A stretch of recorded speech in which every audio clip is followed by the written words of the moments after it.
Saúde a todos, muito boa tarde, meus amigos. Hoje, 1º de setembro de 2022. Meus amigos, no vídeo anterior, no vídeo passado, discutimos, narramos um pouco, falamos um pouco das semifinais da Copa Conmebol Libertadores. Hoje é a vez da Copa Conmebol Sul-Americana. É isso mesmo, meus amigos, considerada a competição secundária logo após a Copa Libertadores, em termos de importância, mas a competição da Sul-Americana também é importantíssima. O que acontece? Por volta de 2002, equipes brasileiras até ignoraram o torneio e recusaram-se a participar. Mas a partir de 2003, as equipes brasileiras voltaram a competir e disputar a competição. E é uma competição importante, por que não? Também é uma Copa da Conmebol. Existe a Conmebol Libertadores, que tem um status invejável, sem sombra de dúvidas, mas a Copa Sul-Americana também tem a sua importância. Vamos ver por quê? Veja só, meus amigos, até hoje, nós estamos em 2022, nós já tivemos os maiores campeões da Copa Conmebol Sul-Americana. Nós tivemos o Boca Juniors com duas conquistas, o Atlético Paranaense com 2 conquistas e o Independiente de Avellaneda, considerado El Rei de Copas, também da Argentina, com 2 conquistas. Aí depois vem a turma daquelas equipes que já conquistaram pelo menos uma vez a Conmebol Sul-Americana. São elas a LDU do Equador, de Quito, o River Plate, o Lanús, o São Paulo, o Internacional, o Inter de Porto Alegre, o São Lourenço de Almagro da Argentina, considerado o time do Papa, o Independiente Santa Fé, o Cienciano do Peru, lá em 2003, o Pachuca do México, o Arsenal de Sarandi da Argentina, entre outras equipes. Mas, meus amigos, como eu falei no início do vídeo, esse é a edição número 41, salvo engano, a edição número 41. Desde já iniciando aqui os trabalhos, agradecendo demais as novas inscrições. Sim, meus amigos, agradecendo aos novos inscritos. Nos últimos dias aí tem acusado aí um número de inscrições bem interessante e que só motivam eu continuar esse trabalho aí de falar acerca desse esporte que tanto nos fascina. Como eu sempre gosto de frisar nas transmissões, abre aspas, das coisas menos importantes, a mais importante é o futebol. Já dizia isso Arrigo Sacchi, lá que na verdade dirigiu aquela seleção da Azzurra na Copa de 1994 nos Estados Unidos, dirigindo, lógico, a seleção da Itália. Mas, meus amigos, eram cerca de 56 clubes. 56 clubes iniciaram aí essa Copa Sul-Americana. Restaram 4. Quem são essas 4 equipes? Essas 4 equipes que começaram já de fato a duelar nessas semifinais. Começou ontem com o Independiente del Valle do Equador. Na verdade, ele é da cidade de Sangolquí, uma região metropolitana, na região metropolitana de Quito. Independiente del Valle 3, Melgar do Peru. Esse Melgar é da cidade de Arequipa, no Peru. Independiente del Valle 3, Melgar 0. E hoje medem forças as 2 equipes brasileiras, São Paulo e Atlético Goianiense. Começa hoje no Serra Dourada, a partir das 21h30, e na próxima semana o jogo da volta no Morumbi, dessa vez o mando de campo do São Paulo Futebol Clube. Meus amigos, o que acontece? Vamos, como sempre começo, como é que essas equipes chegaram às semifinais dessa Copa Sul-Americana? Como foi que essas equipes chegaram? Dentre as 4, a única que não veio da Copa Sul-Americana é justamente o Independiente del Valle. O Independiente del Valle, a equipe equatoriana, veio da Libertadores. Lá no seu grupo, no grupo D, um grupo que era composto por Atlético Mineiro, o Tolima, da Colômbia, o próprio Independiente del Valle e o América Mineiro. 2 equipes brasileiras, o Tolima da Colômbia e o Independiente del Valle do Equador. Meus amigos, o que foi que aconteceu nesse grupo? O Atlético Mineiro terminou esse grupo em primeiro lugar, em segundo a equipe do Tolima, em terceiro o Independiente del Valle. Por essa circunstância, por essa condição, o que acontece? O Independiente del Valle, o terceiro colocado, aliás, os terceiros colocados em seus grupos na Copa Libertadores iriam direto para as oitavas da Copa Sul-Americana. E foi isso que aconteceu. É isso que aconteceu, né? O Atlético Mineiro, como eu até falei no vídeo anterior, o Atlético Mineiro foi até as quartas de final na Copa Libertadores, foi eliminado para o Palmeiras nos pênaltis, enquanto que o Tolima foi, digamos assim, perdeu o seu primeiro jogo nas oitavas, né, para o Flamengo, já na Colômbia, e no segundo jogo, o Malvadão, como é conhecido por muitos, né, massacrou a equipe do Tolima. O Flamengo mandou ver 7-1 para cima dos colombianos num Maracanã efusivo, sem sombra de dúvidas. Mas, meus amigos, então vamos aqui para vocês entenderem melhor. Então, o Independiente del Valle, como é que o Independiente del Valle chegou às semifinais? Nas oitavas, a equipe equatoriana, nas oitavas, encarou a equipe do Lanús, da Argentina, vencendo por 2-1 no Equador, no jogo de ida, na volta empatando na Argentina 0-0. Independiente del Valle, portanto, garantido nas quartas de final. Nas quartas, enfrentaria a equipe do Deportivo Táchira. O que acontece? O Independiente del Valle já vence a equipe venezuelana fora de casa por 1-0 e no Equador, no jogo da volta, 4-1 para os equatorianos. Justifica a sua classificação às semifinais. Agora vamos para as outras equipes. Como as outras equipes chegaram às semifinais? O Melgar de Arequipa, do Peru. Como foi essa participação? O Melgar, ele veio num grupo com Racing, Cuiabá e o River Plate do Uruguai. O que acontece? O Melgar somou 12 pontos em 6 jogos, obteve 4 vitórias. É interessante falar, as outras 3 equipes, né, que o Independiente del Valle veio a partir da Libertadores, né, terminou em terceiro no seu grupo. Na Copa Sul-Americana, apenas as equipes que terminassem na primeira colocação nos seus grupos avançavam às oitavas. Foi isso que aconteceu. Foi assim com o Melgar, que deixou para trás o Racing da Argentina, o Cuiabá, daqui do futebol brasileiro, e o River Plate do Uruguai. Portanto, o Melgar somou 12 pontos em 6 jogos com 4 vitórias. Por sua vez, chega a vez do São Paulo. O São Paulo teve um grupo com Everton, com o Ayacucho do Peru, o Everton do Chile, o Ayacucho do Peru e o Jorge Wilstermann da Bolívia. O que acontece, meus amigos? O São Paulo terminou esse seu grupo com 16 pontos, 5 vitórias em 6 jogos. Portanto, o São Paulo terminou essa fase de classificação em primeiro lugar. Então, São Paulo nas oitavas. E aí nós vamos para o Atlético Goianiense. O Atlético Goianiense teve um grupo complicadíssimo na fase de classificação. Teve nada mais nada menos que superar a boa equipe da LDU, a Liga Deportiva Universitária de Quito, do Equador, mais um equatoriano.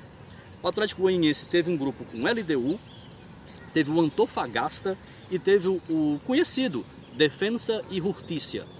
Atlético Goianiense, em 6 jogos, 4 vitórias, pontuou aí, somou 13 pontos. Vamos ver como se encontraram, como foi que isso se desenrolou nas oitavas de final.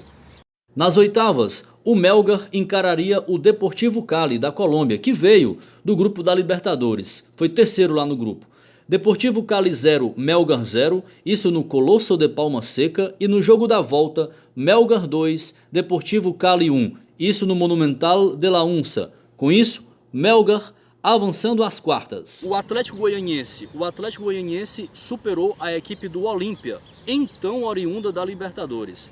O Atlético Goianiense perdeu a primeira no Paraguai, no Defensores del Chaco. Olímpia do Paraguai 2, Atlético Goianiense 0. E jogando no Brasil, o jogo da volta, Atlético Goianiense 2, Olímpia 0. Isso no Antônio Ascioli. O que foi que aconteceu nisso aí? A vaga foi disputada nos pênaltis. A vaga foi disputada nos pênaltis. Atlético Goianiense 5, Olímpia 3. Portanto, Atlético Goianiense nas quartas de final, onde enfrentaria a equipe do Nacional. Enfrentaria a equipe do Nacional do Uruguai. E o que aconteceu? O Atlético Goianiense já venceu no Uruguai por 1-0.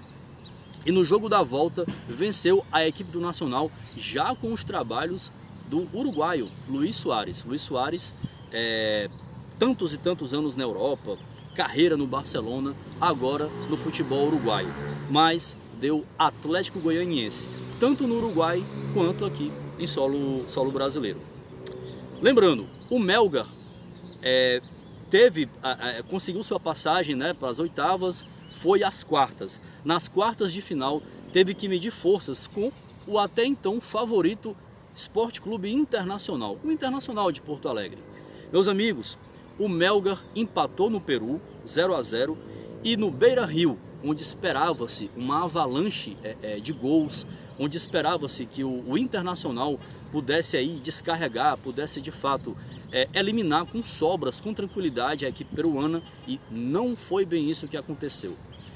Um personagem fortemente atribuído para essa façanha da equipe peruana, que é como foi tratado, né, esse episódio, Carlos Cárceda, simplesmente fechou o gol dos peruanos e impediu o bombardeio dos gaúchos.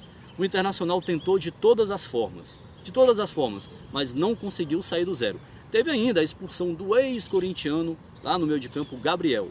Mas essa coisa toda foi para os pênaltis, e nos pênaltis a torcida do Internacional saiu frustrada, decepcionada, pois a equipe do Internacional perderia nos pênaltis por 3-1 para a equipe peruana, para a equipe do Melgar. O São Paulo nas oitavas teve que duelar contra a Universidade Católica. Universidade Católica 2, São Paulo 4, um jogo repleto de ingredientes, 3 expulsões, foi muita polêmica, muita confusão, mas o fato é que o São Paulo conseguiu desenvolver um belíssimo jogo, jogou muita bola nesse dia, lá no San Carlos de Apoquindo, lá em Santiago. São Paulo venceu por 4-2, mas teve esse ingrediente, né? Saiu com 3 expulsos. Portanto, o São Paulo, nas oitavas de final, duelou, né, contra a Universidade Católica do Chile. São Paulo venceu.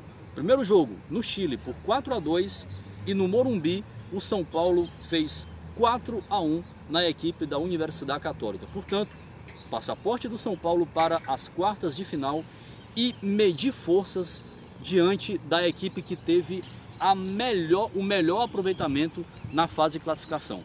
Estou falando, meus amigos, do Ceará. O Ceará 100% de aproveitamento. Venceu todas, venceu os 6 jogos, tá? Venceu os 6 jogos, chegou a impressionantes 18 pontos. Teve até que conseguiu superar o até então. Esperava-se que o Independiente de Avellaneda pudesse atrapalhar os planos do Ceará. Mas o que acontece? O Ceará, ainda sob o comando, né, de Dorival Júnior, hoje comandando aí esse timaço do Flamengo, né, o Ceará conseguiu uma belíssima campanha e foi avançando. São Paulo e Ceará se encontraram nas quartas de final. Primeiro jogo dessa batalha, né, São Paulo e Ceará, Ceará e São Paulo. São Paulo conseguiu vencer o primeiro jogo na Bacia das Almas. Não estou falando nada demais. Um jogo dificílimo. O Ceará, um sistema defensivo altamente estruturado, um sistema defensivo muito forte, bastante equilibrado, e que de vez em quando tinha momentos, né, com aquelas descidas ali do Nino Paraíba, por exemplo, né? Então o São Paulo teve sim muito trabalho, teve muitos problemas, mas no segundo tempo, com um gol cirúrgico de Nicão, conseguiu vencer a primeira batalha. São Paulo 1, Ceará 0. Teve ainda o Caleri perdendo o pênalti e o goleiro João Ricardo fazendo uma belíssima defesa. São Paulo poderia ter construído uma vantagem um pouco melhor, mas foi para o Castelão com essa vantagem de 1-0. No Castelão, o São Paulo experimentou ingredientes assim, sem sombra de dúvidas, um jogo assim para teste para cardíaco. Teste para cardíaco. É isso mesmo, sem tirar nem acrescentar. Essa é a pura verdade, meus amigos. O Ceará abriu o placar 1-0, o São Paulo empataria e aí acreditava-se. O São Paulo conseguindo o empate, conseguiu até administrar em diversos momentos essa partida, teve até oportunidades de virar o placar e tranquilizar de vez a classificação. Só, meus amigos, que não foi bem assim que aconteceu. Empurrado pela sua fanática torcida, o Vozão foi para cima e conseguiu o segundo gol. Isso deixou o São Paulo nas cordas, um São Paulo bastante pressionado, São Paulo ficou bastante acuado e quase não conseguiu mais produzir aquele jogo que estaria conseguindo produzir ainda no primeiro tempo, em boa parte do primeiro tempo e em alguns minutos do segundo tempo. São Paulo conseguiu segurar o Ceará, o ímpeto do Vozão. O Ceará venceu, né, o segundo jogo 2-1 e essa decisão, São Paulo 1-0 no Morumbi, Ceará 2-1 no tempo normal no Castelão, pênaltis, disputa frenética nos pênaltis. Essa que é a verdade, uma disputa frenética nos pênaltis e, repito, na Bacia das Almas, o São Paulo conseguiu se classificar e eliminar a equipe que teve a melhor participação na fase de classificação. Era considerada a melhor equipe, né? Mas o fato é que o São Paulo conseguiu se superar, conseguiu levar para os pênaltis e conseguiu vencer a boa equipe do Vozão por 4-3. São Paulo garantido nas semifinais dessa Copa Sul-Americana. Portanto, meus amigos, é assim que se desenhou. E o Independiente Del Valle começou ontem, né, esses jogos das semifinais, essas batalhas das semifinais, duas equipes brasileiras, uma equipe equatoriana e o Melgar do Peru. O Melgar de Arequipa, o Independiente Del Valle, uma região metropolitana de Quito, a cidade de Sangolquí. É isso. Ontem, o Independiente Del Valle já mostrou aí o porquê está nas semifinais e demonstrou sim que tem capacidade, tem potencial de chegar à decisão dessa Copa Sul-Americana. Mandou ver ontem 3-0 para cima do Melgar, né, com gols de Schunk, Faravelli e Lautaro Dias. Um jogador bastante conhecido e que teve passagens aqui pelo futebol brasileiro, trata-se de Sornosa. Teve passagens por Fluminense, Corinthians. Pode ser que os torcedores de ambos os times, né, Fluminense e Corinthians, talvez não tenham tanta saudade do Sornosa. Mas o fato é que ele era sim um jogador importante no sistema tático de ambas as equipes. Mas, meus amigos, então é isso. São Paulo e Atlético Goianiense farão o primeiro jogo, o jogo de ida, logo mais a partir das 21h30 no estádio Serra Dourada. E na próxima semana decidem a vaga no Morumbi, desta vez como mando de campo do São Paulo, recebendo o Atlético Goianiense, o Dragão, que agora está sob novo comando de Eduardo Baptista, substituindo, já que o técnico Jorginho, que construiu toda essa caminhada, toda essa jornada, foi demitido. Não faz mais parte dos planos do Dragão para a sequência da temporada. Meus amigos, mas neste 1º de setembro eu não podia deixar de fazer uma breve homenagem. Não poderia, né? Então, meus amigos, eu gostaria de narrar, aliás, eu vou narrar mais ou menos, e a passagem começa mais ou menos assim. Por volta, né, das 20h30 do dia 1º de setembro, à luz de um lampião, na esquina das ruas José Paulino e Cônego Martins, no bairro do Bom Retiro, um grupo de operários formado por Anselmo Correia, Antônio Pereira, Carlos Silva, Joaquim Ambrósio e Rafael Perrone fundariam o Esporte Clube Corinthians Paulista. É isso, meus amigos. E esse nome Corinthians se deve, foi de fato, esse nome foi inspirado numa equipe inglesa chamada de Corinthians Casuals Football Club, que fazia uma excursão em solo tupiniquim. Essa equipe inglesa fazia uma excursão em solo brasileiro e por isso a homenagem, né, o nome do Sport Club Corinthians Paulista se deu por conta dessa equipe inglesa que fazia uma excursão em solo tupiniquim. Meus amigos, eu estou falando de um clube que é 2 vezes campeão do mundo, mundial, né, mundial da FIFA, né, sob reconhecimento da FIFA. Na primeira final, em 2000, na final contra o Vasco no Maracanã, decidida nos pênaltis. E mais recente, em 2012, ano que o Corinthians venceu a sua primeira Copa Conmebol Libertadores. Em 2012, o Corinthians foi campeão mundial numa partida frenética diante do Chelsea. Uma equipe que é 7 vezes campeã brasileira, uma equipe que é 3 vezes campeã da Copa do Brasil, dentre tantas e tantas outras conquistas. Então, tá aí, essa é uma homenagem do canal ao Sport Club Corinthians Paulista. Um feliz aniversário pelos seus 112 anos de fundação neste 1º de setembro de 2022. Salve o Corinthians, de tradições e glórias mil. Tu és orgulho dos desportistas do Brasil. E antes de fechar esse vídeo, saudar também pelo dia, uma breve homenagem ao Dia do Profissional da Educação Física.